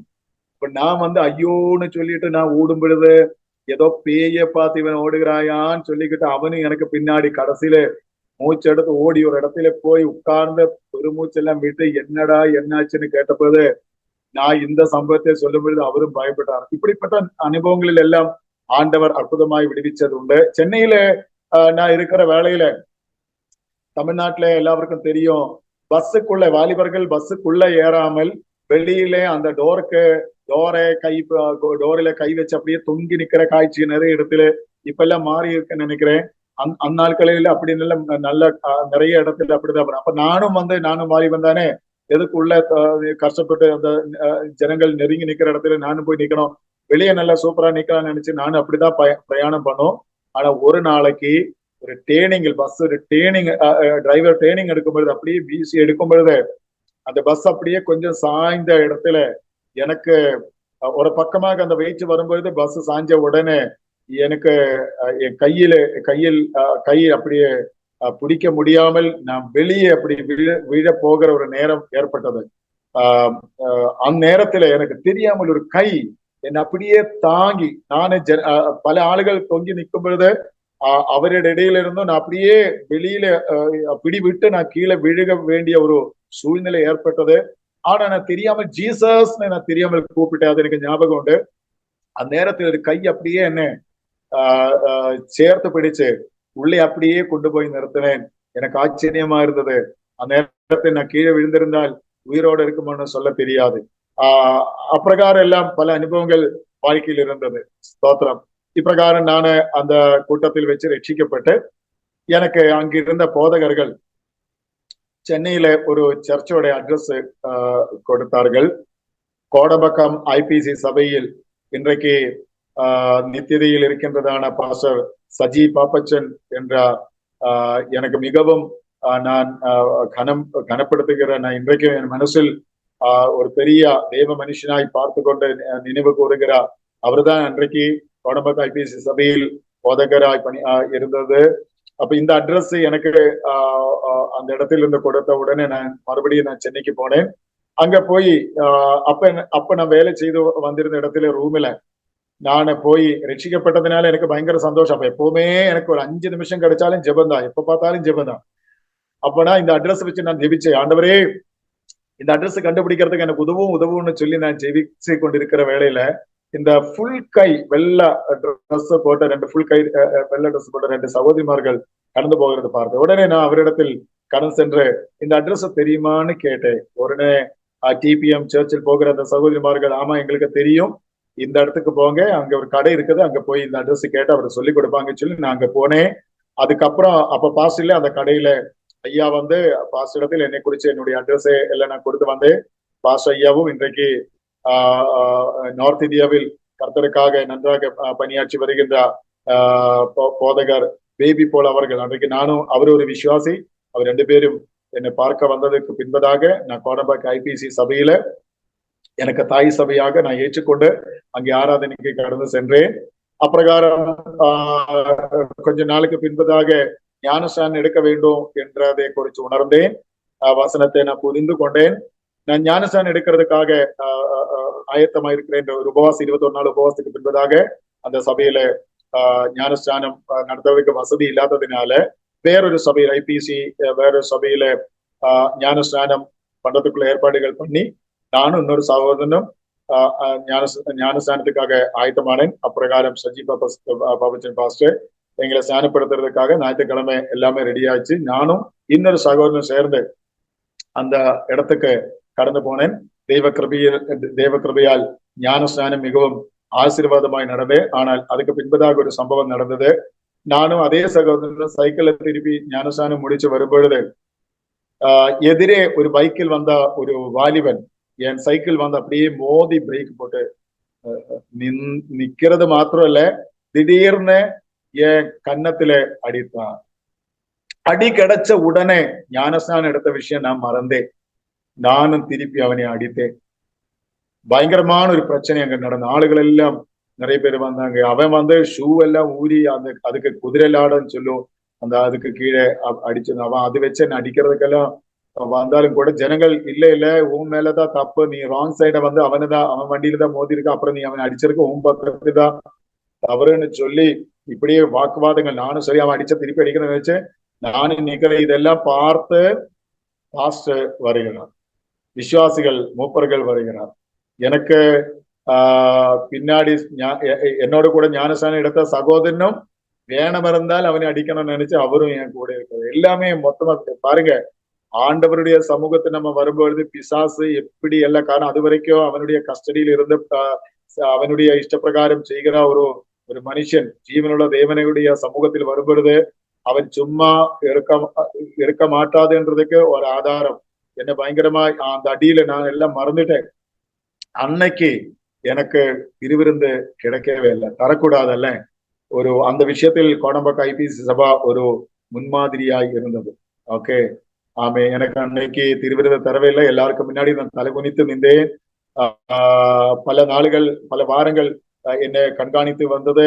நான் நல்ல பையனாய் ஒழுங்காக ஆராதனைக்கு வருமா இல்லையான்றதை பார்த்து இவனுக்கு மறுபடியும் திருவிருந்தோட காரியத்தை குறித்து ஆலோசிக்கலாம்னு சொல்லி யோசனை பண்ணலாம்னு சொல்லிக்கிட்டு அவர் கொஞ்ச நாள் எனக்கு கொடுத்தது. கொஞ்சம் வாரங்களுக்கு பின்பதாக நான் சைக்கிள் ஓட்டி போகும்போது மறுபடியும் நான் நல்ல பிள்ளையாய் சர்ச்சுக்கெல்லாம் வர ஆரம்பிச்சது. நல்ல ஆவிக்குரிய சந்தோஷத்தில் ஏற்பட்டது. இப்பிரகாரம் போகும்போது எனக்கும் வேறொருத்தருக்கும் ஒரு போட்டி ஏற்பட்டது சைக்கிள்ல. சிக்னல் ரெட் சிக்னல் விழுந்த உடனே நான் சைக்கிள் பிரேக் பிடிச்சு நிப்பாட்டினேன். அவனும் என் பக்கத்தில் நிப்பாட்டி முதல்ல ஞானஸ்நானம் எடுத்து வந்தவன் இந்த பக்கம் அடிச்ச, இவன் வந்து இந்த பக்கம் அடிச்சது. அடிச்ச அசிங்கமான ஒரு வார்த்தையும் சொல்லியாச்சு. அங்கேயும் நான் மறந்தேன் என்னுடைய அவஸ்தைகள், என்னுடைய நிலைமைகள் எல்லாம் மறந்தேன். நானும் அவனை போட்டு அடிச்சேன். பயங்கர பிரச்சனை. கடைசியில இந்த கிரீன் சிக்னல் விழுந்த பொழுது வண்டிகளுக்கு போக முடியல. உடனே டிராபிக் போலீஸ் வந்து அவனுடைய கோலர் பிடிச்சு அவனுடைய சட்டை பிடிச்சு வாடான்னு சொல்லி அவனை இழுத்து கொண்டு போகும் பொழுது என்னிடத்தில் அந்த சைக்கிள் எடுத்து நீயும் வான்னு சொல்லி அவர் அந்த பையனை நாங்க வண்டிகள் எல்லாம் போகணும் இல்ல, நான் இந்த சைக்கிள் எடுத்து நிவர்ந்து நிற்கும் பொழுது அவருக்கும் அந்த பையனுக்கு இடையில் ஒரு காரு. உடனே நானு அப்பெல்லாம் சினிமா பார்த்த பல காரியங்கள் மனசுல இருக்குமல்ல, சைக்கிள் எடுத்து அங்கிருந்து தப்பிச்சேன். ஆனா ஆளுகள் வந்து நானு எந்த வண்டியும் எனக்கு என்ன ஓவர்டேக் பண்றதுக்கு விடவே இல்லை. நான் இப்படி கிராஸ் பண்ணி தான் சைக்கிள் ஓட்டினேன். காரணம் எனக்கு பயம், இவர்கள் என்ன பிடிச்சு கொடுக்குமான்னு. ஆளுகள் வந்து இதோ அவன் வந்து தப்பிச்சு ஓடுகிறாயே என்று சொன்ன உடனே அவனை விட்டு போலீஸ் எனக்கு பின்னாடி வந்தது. அவருக்கு என்ன கிடைக்காததுனால அவர் கையில இருக்கிற ஒரு பெரிய வடி இருந்ததை வச்சு என்னை அடித்தார். அது என்னுடைய முதுகெலும்பு கீழே கரெக்டா வந்து அடிபட்டது. ஆனா நான் அங்க எல்லாம் நிப்பாட்டவே இல்லை. ரூமுக்கு போன பொழுது அவனுடைய கையில நெகம் எல்லாம் போட்டு அவன் கிழிச்சதுனால ரத்தம் எல்லாம் காணப்படும். இந்த விஷயம் சபையில் தெரிய வந்தது. கடைசியில நான் சபை விட்டு வெளியில் வந்தேன். ஆனால் பாஸ்டும் பாசம்மாவும் ஒரு சில விசுவாசிகளும் அங்க இருக்கிற செக்ரட்டரி, அன்னைக்கு இருந்த செக்ரட்டரி பேபிச்சாயின் அவர்கள் எல்லாம் எனக்காக கண்ணீரோட ஆண்டவருடைய சமூகத்தில் ஜெபித்தார். ஆனால் எல்லாரும் என்னை கைவிட்ட நேரத்துல மறுபடியும் நான் கேரளாவுக்கு நான் திருப்பி வந்தேன். ஆனால் கர்த்தர் என்னை கைவிடவே இல்லை. யாருக்கும் வேண்டாத எதுக்கு உதவாத என்னுடைய வாழ்க்கையில் இனி ஒரு சான்ஸ் இல்லை என்று நினைத்த இடத்துல ஆண்டவருடைய மகா கிருபை என்னை கைவிடவே இல்லை.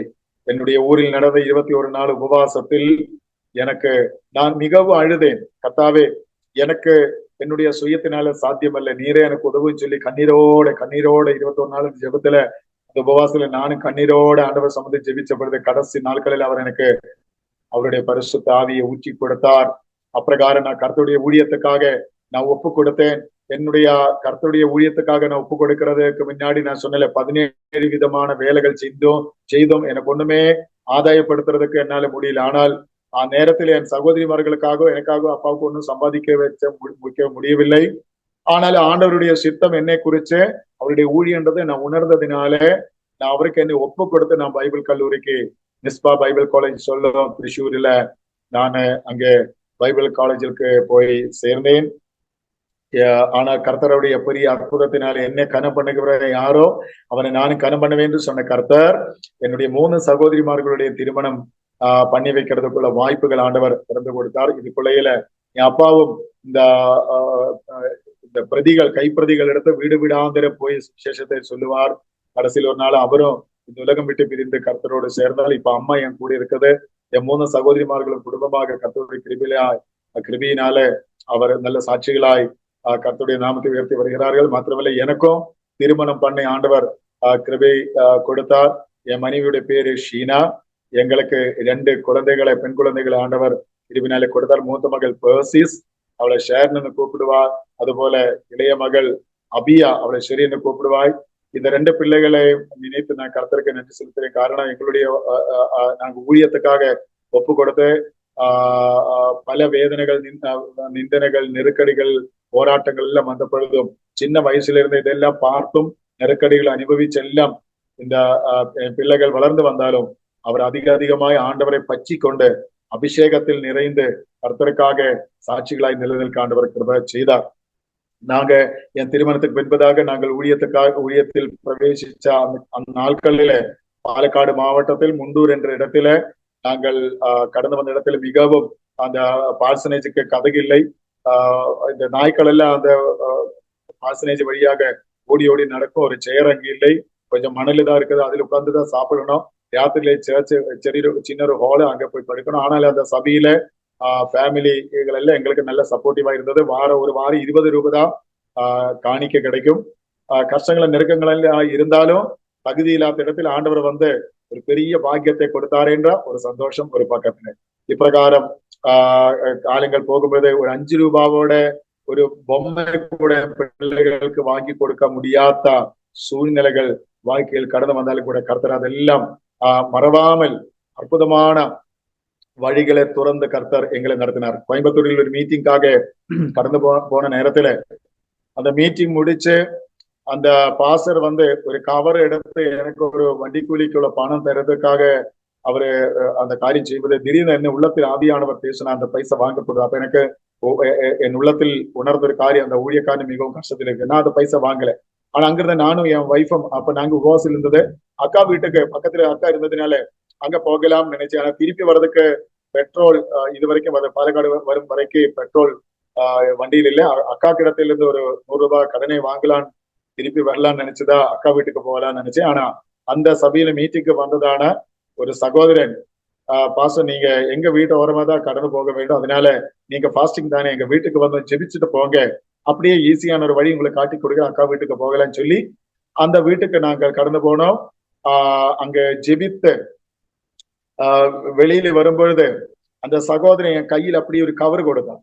நான் உடனே பயங்கர பெருமையில வேண்டாம், எனக்கு வேண்டாம்னு சொன்னேன். அப்ப அவரு இல்ல வச்சிருங்க, இல்ல இல்ல இல்ல எனக்கு வேண்டாம்னு சொன்ன உடனே அவரு கை கொஞ்சம் லூஸ் ஆக்கும் மாதிரி எனக்கு இருந்த உடனே எனக்கு உள்ளத்துல ஒரு பயம், ஆண்டவரே நான் இன்னி ஒரு தடவை வேண்டான்னு சொன்ன அவ்வளவுதான். அப்புறம் நான் வேண்டான்னு சொல்லவே இல்லை. அதை வாங்கி ஆமே என் உள்ளத்தோட வேதனைகள் கர்த்தருக்கு தெரியும். ஆனா பாருங்க ஆண்டவர் அற்புதத்தை செய்வார். மாத்திரம் இல்ல, அங்கிருந்து வெளியே வரும்பொழுது அவருடைய மாமியாரு பெரிய ஒரு பை அவருக்கு கொடுத்து, இது கூட பாஸ்ட் கொடுங்கன்னு சொல்லிக்கிட்டு அது என் கையில் தந்த பொழுது ஆச்சரியப்பட்ட. என்ன தெரியுமா, ஒரு 5 ரூபாவோட சின்ன பொம்மையை கூட வாங்கி கொடுக்க முடியாத இடத்துல நல்ல வெளியேற பெற்ற டெடி பேர்கள் எல்லாம், அதுல பெரிய பெரிய பொம்மைகள் எல்லாம் இருந்தது. அப்புறம் கீழே வந்து பார்க்கும் பொழுது 250 ரூபாய் அந்த கவர்ல இருந்தது. கடன் வாங்காமல் ஆமை ஆண்டவர் அற்புதமாய் நடந்தது. இதே போல நிறைய அனுபவங்கள் உண்டு. ஆமை ஃபீஸ் கட்டுறதுக்கும் வாடகை கொடுக்கறதுக்கும் எல்லாம் ஆண்டவர் அற்புதத்தை செய்தார். மாத்திரம் இல்ல, ஒரு சைக்கிள் இல்லாத நேரத்தில் ஆண்டவர் சைக்கிளை கொடுத்தார், எனக்கு ஒரு ஸ்கூட்டரை கொடுத்தார், அதுக்கப்புறம் ஒரு பைக்கை கொடுத்தார், இப்போ காரை கொடுத்தார். நான் சொல்றது ப்ராஸ்பரிட்டி தியாலஜியை குறித்து நான் சொல்லவில்லை. ஆனால் முதல்ல சொன்ன போல என்னை கனம் பண்ணுகிறவன் யாரோ அவனை நானும் கனம் பண்ணுவேன். காரணம் நான் என்னுடைய வாழ்க்கையை பொறுத்த வரைக்கும் எனக்கு ஒரு சைக்கிள் கூட வாங்குறதுக்கு அன்றைக்கு என்னோட சுயத்தினால முடியாது, என்னுடைய சுய பலத்தினால முடியாது, இன்றைக்கு முடியாது. ஆனால் கர்த்தர் கொடுக்கும் பொழுது அவருடைய மகிமைக்கு ஏற்றது போல அவர் கொடுப்பார். நம்ம வந்து ஆண்டவருடைய பிள்ளைகள் தானே. அதனால இந்த சாட்சியத்தை கேட்கிற தெய்வ பிள்ளைகளே, உங்க பிள்ளைகளுக்கு பீஸ் அடைக்கிறதுக்கு இல்லாமல் இருந்தாலும் மழை பெய்யும் பொழுது அந்த தண்ணி வெளியில் போக வேண்டிய தண்ணி உள்ள வந்த அனுபவங்களில் தூங்க முடியாமல் விழித்திருந்த நேரங்கள் எல்லாம் எங்க வாய்க்கும். அதே மாதிரி உள்ள அனுபவங்கள் உங்களுக்கு இருக்கும் என்றாலும் சோர்ந்து போகாதீங்க. எப்பவுமே இதே போல இருக்காது. இனி அப்பா வந்து உன்னை சபிச்சாலும் என் மகனே மகளே, பரலோகத்திலே அப்பா வந்து உன்னை நிச்சயம் ஆசீர்வதிப்பார். இந்த உலகத்திலே அப்பா வந்து ஒருவேளை தெரியாமல் உன்னை சபித்தாலும் இயேசு கிறிஸ்துவின் ரத்தத்தினாலே அவர் உன்னை கழுகும் பொழுது இந்த சாபம் எல்லாம் ஆசீர்வாதமாய் மாறும். ஆமே, லேவி கோத்திரம் சபிக்கப்பட்ட கோத்திரமாய் காணப்பட்டாலும் கூட ஒரு நாள் ஆமே கர்த்தருடைய பக்கத்துக்கு அவர்கள் கடந்து வந்த பொழுது எல்லா கோத்திரத்திலும் வச்சு அவர்கள் ஆசீர்வதிக்கப்பட்டது போல நிச்சயம் உங்களையும் ஆண்டவர் ஆசீர்வதிப்பார். 1-2 காரியத்தை கூட சொல்லி நான் என்னுடைய சாட்சியத்தை முடிக்கிறேன். நானு இந்த கேரளாவிலே 10-18 வருஷம் சபா மினிஸ்ட்ரியில சர்ச் மினிஸ்ட்ரியில இருந்த பின்பு எனக்கு தமிழ்நாட்டுக்கு போகிறதுக்காக சான்ஸ் ஆண்டவர் தந்ததினால அப்புறம் நான் தமிழ்நாட்டுக்கு போனேன்.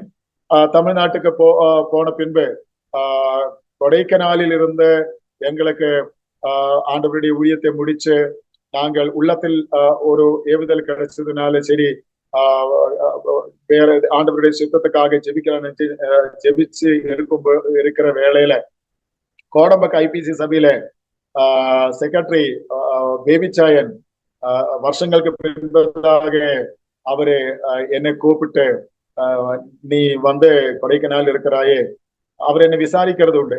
பின்ன நான் அந்த சென்னையில இருந்து வந்த பின்பு அவர் என்னை விசாரிக்கிற ஒரு மனுஷனா இருந்தது. அப்ப அவருக்கு நான் இந்த சர்ச் மினிஸ்ட்ரி செய்கிறது தெரியும். அப்ப அவர் என்னிடத்தில் சொன்னார், நீ வந்து டிரான்ஸ்பர் ஆகி போகும் என்றால் கோடம்பங்கம் சபைக்கு நீ வர வேண்டும், எங்களுடைய பாஸ்டுக்கு டிரான்ஸ்பர், நீ வந்து இங்க பாஸ்ட் ஆகி வரணும். நான் ஆச்சரியப்பட்டேன், நான் பயங்கரமா ஆச்சரியப்படாமல் இருக்க முடியாதுல்ல. நான் ஆண்டவருக்கு நன்றி சொன்னேன்.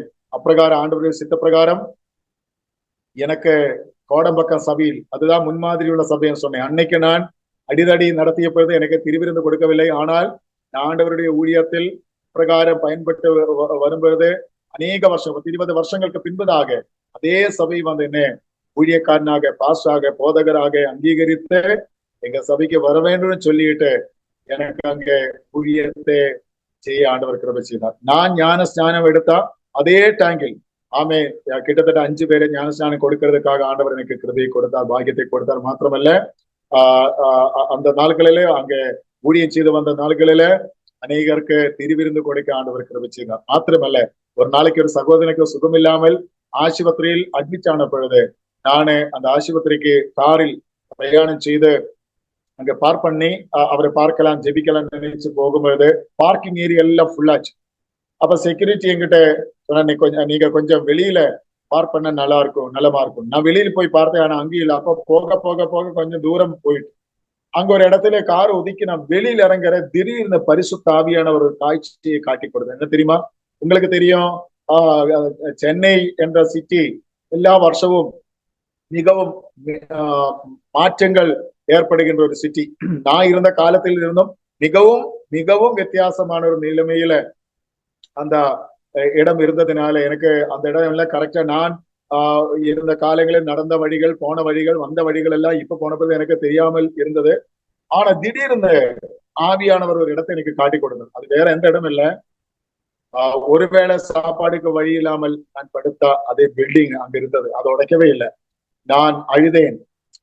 அன்னைக்கு நான் ஒருவேளை சாப்பாடுக்கு வழி இல்லாமல் அந்த பெட்டிக்கு கடைக்கு கீழே நுழைந்து அப்படியே கதறி ஆண்டவரிடத்தில் சங்கடத்தை, விண்ணப்பத்தை சொல்லும் பொழுது அதே இடத்தில் எதிரில் சில வருஷங்களுக்கு பின்பதாக நான் உனக்கு கொடுக்கிற காரில் என் ஊழியக்காரனா நீ வந்து இந்த வண்டி அந்த இடத்தில் பார்க் பண்ணுவேன் என்று அன்னைக்கு அவர் சொன்னது எனக்கு தெரியல.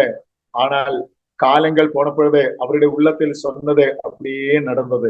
ஸ்தோத்திரம். எப்படி ஆண்டவரே ஆமை துதிக்காமல் இருக்க முடியும்? மாத்திரமல்ல, எங்களுக்கு தங்கறதுக்கு ஒரு பெரிய ஒரு இடத்தில் ஆண்டவர் எங்களை தங்க வைத்தது. 16,500 ரூபாய் வாடகைக்கு நாங்க அந்த கட்டிடத்தில் தங்கும் பொழுது, கார் உள்ள போகும்பொழுது, அபார்ட்மெண்டில் தாமசிக்கும் பொழுது, அபார்ட்மெண்ட்டுக்குள்ள கார் போகும்பொழுது ரிட்டையர்டு போலீஸ் சல்யூட் பண்ணும். வெளியில போகும்பொழுது அவர் சல்யூட் பண்ணும். நான் அப்ப நினைச்சேன், வருஷங்களுக்கு முன்பு என்னுடைய வாலிப வயதில் நானு செக்யூரிட்டி கார்டு ஆயிட்டு வேலை பண்ணும்போது அந்த ஃபேக்டரியில ஓனர் வரும்போது நானும் அதே யூனிஃபார்மில் நின்று அவன் செல்யூட் பண்ண ஒரு காலம் இருந்தது. ஆனால் வருஷங்களுக்கு பின்பதாக எனக்கு முன்னாடி ஒருத்தர் சல்யூட் பண்ணுகிறார். கர்த்தர் அது ஒரு பெருமையாக நான் நினைக்கவில்லை, இப்போ நினைக்கவில்லை. காரணம் என்ன தெரியுமா?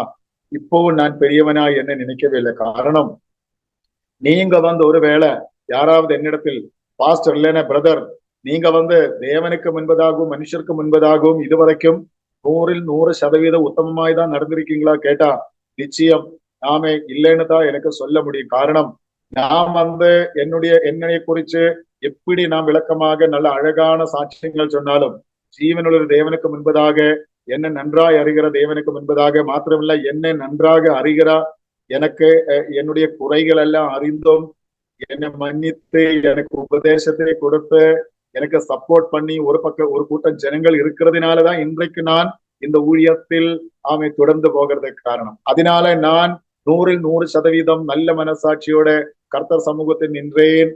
இந்த ஊழியத்தை ஜனங்களுக்கு மதி செய்தேன்னு சொல்றதுக்கு எனக்கு தைரியம் இல்லை. நிறைய குறைகள் எனக்கும் வந்திருக்குது. நான் ஓப்பனா சொல்றேன். காரணம், இன்றைக்கு நான் அதை குறிச்செல்லாம் தவித்தாலும் கூட, எத்தனையோ குறைகள் எனக்கு வந்தாலும் ஒரு சில மனுஷர்களை கர்த்தர் எனக்காக ஆயத்தமாக்கி வைத்தார்கள். நீ அது செய்தது தப்புதான், குறைகள் இருக்குது, ஆனாலும் ஆண்டவர் சமூகத்தில் ஜெபி, இன்னும் கர்த்தருக்காக பயன்படு, தோற்று போகக்கூடாது, ஒதுங்கி போகக்கூடாது, நடந்ததெல்லாம் நடந்தாச்சு சொல்லி ஒரு சிலர்கள் எனக்கு சப்போர்ட்டிவா இருந்ததுனால நான் மிகவும் பலப்பட்டு ஆண்டவர் சமூகத்தில் ஒப்பு கொடுத்து, ஆண்டவருடைய கிருபினாலோ எனக்காக என் குடும்பத்தை நேசிக்கிற ஒரு சில ஜனங்களுடைய அந்த சப்போர்ட்டிவினால் இன்றைக்கும் இந்த ஊழியத்தில் தொடர்ந்துதான் போகுது. அதே சமயத்தில் சின்ன தவறுகள் இந்த பர்வதம் மாதிரி ஆக்கி இல்லாட்டி இல்லாதவைகளை சொல்லி என்னை மிகவும் குடும்பப்படுத்திய அனுபவங்களும் அந்த வேதனை தவித்த அனுபவங்களும் உண்டு. ஒரு தவறு ஒரு மனுஷனுடைய வாழ்க்கையில் வந்து அந்த தவறுக்கு அந்த மனுஷன் மன்னிப்பு கேட்டு எல்லாம் முடிஞ்சது, எல்லாத்துக்கும் மன்னிப்பு கொடுத்தாங்க. அப்படி சொன்ன ஒரு காரியத்தை அதெல்லாம் முடிச்ச பின்பு மறுபடியும் இல்லாத காரியங்கள் கூட சொல்லி அந்த மனுஷன் ஊழியம் செய்யக்கூடாது, இல்லாட்டி அந்த விசுவாசி சபைக்கு வரக்கூடாது, அவன் ஜெபிக்க கூடாது, அவன் பழைய போல வர்ஷிப் பண்ணக்கூடாது, அவன் பழைய போல தெருவில் பிரசங்கம் பண்ணக்கூடாது, அவன் பழையது போல இந்த மீடியாவில் மெசேஜ் கூடாது. அப்படி உள்ள எண்ணங்கள் நிச்சயம் பரிசுத்த ஆவியிலிருந்து வருகின்றது அல்ல. ஆவியானவர் நமக்கு உள்ளத்தில் இருந்தால் ஒருத்தருக்கு ஒரு மன்னிப்பு கொடுத்தால் அது மன்னிப்பு தான். மறுபடியும் அவரை வளர்ந்து வரும் பொழுது அவர் சாட்சி சொல்றது கேட்கும் பொழுது, அவர் ஒரு மெசேஜ் கேட்கும் பொழுது, ஆமா பரவாயில்ல, அவர் வாழ்க்கையில தப்பு வந்தாலும் அவர் இன்றைக்கும் பின்மாறி போகாமல், நஷ்டப்பட்டு போகாமல் ஆண்டவர் சமூகத்தில் மன்னிப்பு கேட்டு எல்லாரும் மன்னிப்பு கேட்க வேண்டிய மனுஷன மத்தியில மன்னிப்பு கேட்டு அவர் மறுபடியும் உயர்ந்து வருகிறாய், அப்படித்தானே நினைக்கணும் வேதாகம புஸ்தக பிரகாரம். ஆனால் என்னுடைய வாழ்க்கையில் நான் நிறைய பேர் அப்படி பார்த்ததே இல்லை. குறைகள் வந்தால் அதுக்கு மன்னிப்பு கேட்டாலும் ആമേ അതിലെല്ലാം ഉപവസിച്ച് കണ്ണീരോടെ ജപിച്ച് ஆண்டவரே மன்னியும் சகோதரா மன்னியும் சொல்லி மறுபடியும் எழும்பி வர முயற்சி பண்ணாலே அடிச்சு அடிச்சு கீழே போடுகிற பலரையும் நான் பார்த்ததுண்டு. அவர்களும் இந்த இந்த ஃபீல்டில் பெரிய ஆளுகளா இன்றைக்கும் ஆமை பெருமையோடு நிக்கிற ஆளுகள் தான். ஆனால் அதெல்லாம் பார்க்கும்போது சங்கடம் உண்டு. என்ன கேட்கிறா? ஆமேன். அருமையான ஊழியர்களே, தெய்வ பிள்ளைகளே, ஆமேன். நாம் ஒருத்தருடைய வாழ்க்கையில குறைகள் வந்தால், அது குடும்பத்தில் ஆகட்டும், சபையில் ஆகட்டும், வேற ஆளுகளுக்கு மத்தியில் ஆகட்டும், குறைகளை பார்த்தால் அதை கண்டிக்கணும், அதை உணர்த்தணும், உபதேசம் கொடுக்கணும். அவரை ஆமேன் தாங்கி எழுப்பி, ஆமேன் நீங்க ஒரு ஊழியக்காரர், நீங்க ஒரு விசுவாசி, தோத்து போகக்கூடாது, ஆண்டவருக்கு உங்களை ஆமை வேணும்னு சொல்லி அவரை பலப்படுத்த வேண்டும். அப்படிப்பட்ட நல்ல மனசோட இந்த ஊழியத்தை தாங்கின்றவர்கள் இந்த அரோமா டிவி முகாந்திரம் இனியும் எழும்பட்டும். என்னுடைய சாட்சியங்கள் உங்களுடைய வாழ்க்கையில் ஒரு பெரிய ஆசீர்வாதமாய் மாறட்டும். நம்முடைய பிள்ளைகளை நான் இந்த கன்க்ளூஷன் சொல்லும் பொழுது, நம்ம பிள்ளைகள் வளர்ந்து வரும்பொழுது ஒருபோது அவரை சபிக்காதீங்க, அவரை சபிக்க கூடாது. அவருக்கு நல்ல உற்சாகத்தை கொடுத்து ஒரு தலைமுறை கர்த்தருக்காக எழும்பி வர வேண்டும். ஆமே. அப்போ இந்த ஆண்டவருக்காக ஒப்பு கொடுக்கிற ஒவ்வொரு குடும்பங்களும் ஒரு தலைமுறைக்காக நிலை நின்று, நானும் வீட்டாருமோ நாங்கள் கர்த்தரை செய்ப்போம் என்று சொல்லி, எல்லா விதத்திலும் தோல்விகள் வந்தால் அதெல்லாம் உணர்ந்து மறுபடியும் ஆண்டவர் சமூகத்தில் ஒப்பு கொடுத்து, ஆமேன். நம்மை கொஞ்சம் பேர் குறைகள் சொன்னாலும் ஒரு சிலர்கள் நிச்சயம் நமக்கு ஆறுதலாக, சப்போர்ட்டிவாக, நமக்காக ஜெபிக்க உபவசிக்க ஆண்டவர் இந்த உலகத்தில் நியமித்திருக்கிறார். ஸ்தோத்திரம். அதனால நீங்க சோர்ந்து போகக்கூடாது. ஒரு தலைமுறையை எழுப்புவோம். இந்த சாட்சியங்கள் உங்களுக்கு மிகவும் பிரயோஜனமாய் மாறட்டும். எனக்காகவும் என் குடும்பத்துக்காகவும் தொடர்ந்தும் ஜெபித்துக் கொள்ளுங்கள். நான் பாஸ்டர் மனோஜ் போல், என்னுடைய மனைவி ஷீனா மனோஜ், என்னுடைய 2 பிள்ளைகள், அதில் மூத்த மகள் திருமணமாய் இன்றைக்கு குடும்பமாக கர்த்தருக்காக பிரயோஜனப்படுகிறது. கணவர் பேர் எங்களுடைய மகன் ஜாயல், அவருடைய மகன் 4 வயசுள்ள ஹீபல், இளைய மகள் இன்றைக்கு ஒரு பவர் விஷன் கிறிஸ்டியன் சேனலில் ப்ரொடியூசராய் ஒர்க் பண்ணி வருகிறாய். அதுபோல மூத்த மகளும் பவர் விஷன் டிவியின் சார்பாக ஊழியங்கள் அவர் குடும்பமாக செய்து வருகிறாய். அவர்கள் எல்லாம் நினைவு கூர்ந்து ஜெபிக்க வேண்டும். ஒரு வார்த்தை உங்களுக்காக ஜெபிக்க விருப்பப்படுகிறேன். எங்களை நேசிக்குங்கள் நல்ல தகப்பனை, நன்றியோட துதிக்கிறேன் கர்த்தாவே. ஆரோமா டிவியின் முகாந்திரமாக பிரகாரம் சாட்சியத்தை பங்கு வைக்க ஆண்டவர் கிருபை செய்வதற்காக நன்றி கர்த்தாவே. இது அநேக ஆயிரங்களுக்கு பிரயோஜனமாய் மாற வேண்டும்.